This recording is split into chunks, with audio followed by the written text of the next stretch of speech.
হয় আজি ৰাতিপুৱাৰ ভাগত যি ষ্টাৰ চিমেণ্টৰ ভিতৰত যি ঘটনা সংঘটিত হৈছে একেলগে 6জন লোকৰ ওপৰত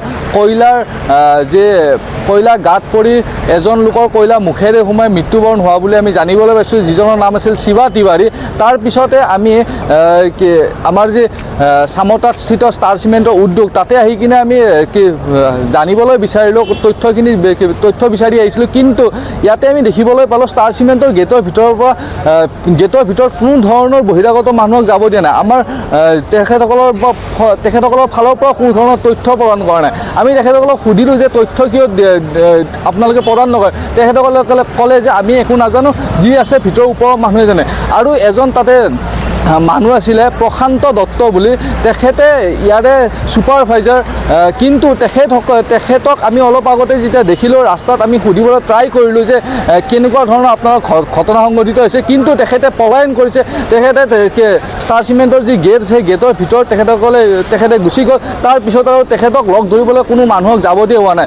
চিকিউৰিটি গাৰ্ডে কয়, চিকিউৰিটি ইনচাৰ্জে কৈছে ষ্টাৰ চিমেণ্টৰ ভিতৰত আজি কোনো ব্যক্তিক যাবলৈ দিয়া হোৱা নাই, কোনো মিডিয়াক যাবলৈ দিয়া হোৱা নাই।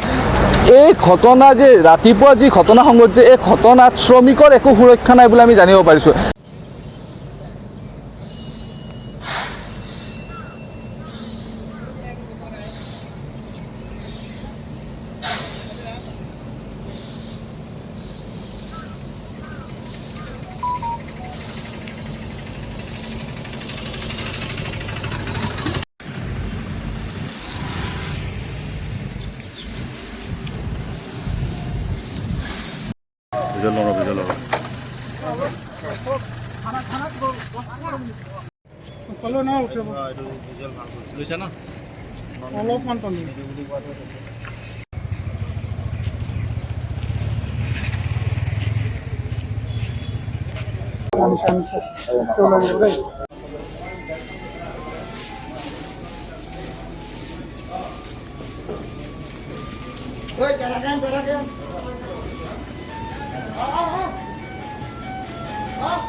ৰাতিপুৱা ষ্টাৰ চিমেণ্টত তাতে কাম কৰি থকা অৱস্থাত কেইজনমান লেবাৰ আৰু তেওঁলোকৰ ষ্টাফৰ কোনোবা এটাই তাতে এক্সিডেণ্ট নিচিনা হৈ গ'ল।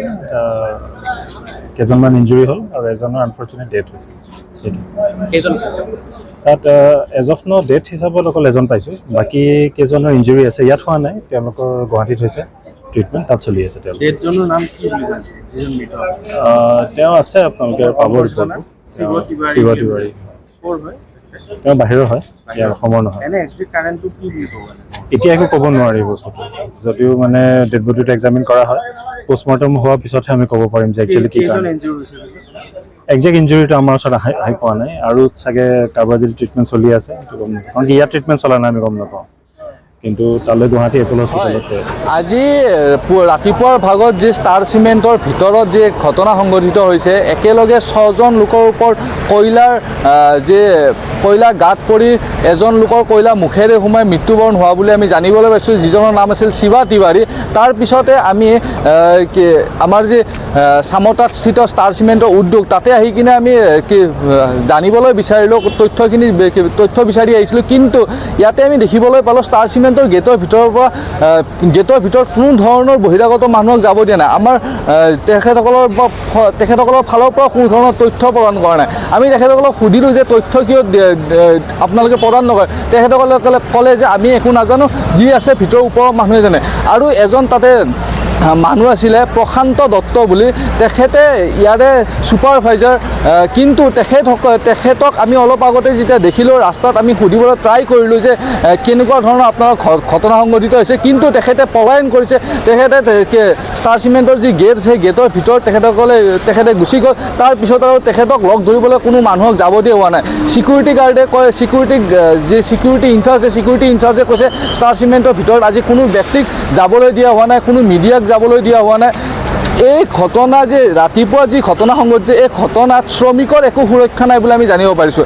কাৰণ ইমান ডাঙৰ এটা উদ্যোগত শ্ৰমিকৰ আইন হিচাপত তেখেতসকলে শ্ৰমিকৰ ওপৰত কেনেকুৱা ধৰণৰ সুৰক্ষা প্ৰদান কৰিছে, এই ষ্টাৰ চিমেণ্ট কৰ্তৃপক্ষই ৰাজহুৱা কৰিব লাগে। আৰু আমি আন্তঃনিৰ্মাণ আঞ্চলিক ছাত্ৰ সন্থাই দাবী জনাইছোঁ যে ষ্টাৰ চিমেণ্টৰ যি সুৰক্ষা আইন, সেই সুৰক্ষা আইন হিচাপত ষ্টাৰ চিমেণ্টৰ ব্যৱস্থাত যাতে চৰকাৰে বা যি আমাৰ গভৰ্ণমেণ্ট অফিচিয়েলছ আছে, তেখেতসকলে যাতে তেখেতসকলৰ ওপৰত এটা উচ্চ পৰ্যায়ৰ তদন্ত কৰে, আৰু লগতে তেখেতসকলৰ সুৰক্ষা কিমান, কাৰণ লেবাৰৰ সুৰক্ষাবিহীন ইমান ডাঙৰ উদ্যোগ কেনেকৈ চলাই আছে। তেখেতসকলে আমি বহুত আগতেও এনেকুৱা ঘটনা দেখিবলৈ পাইছোঁ।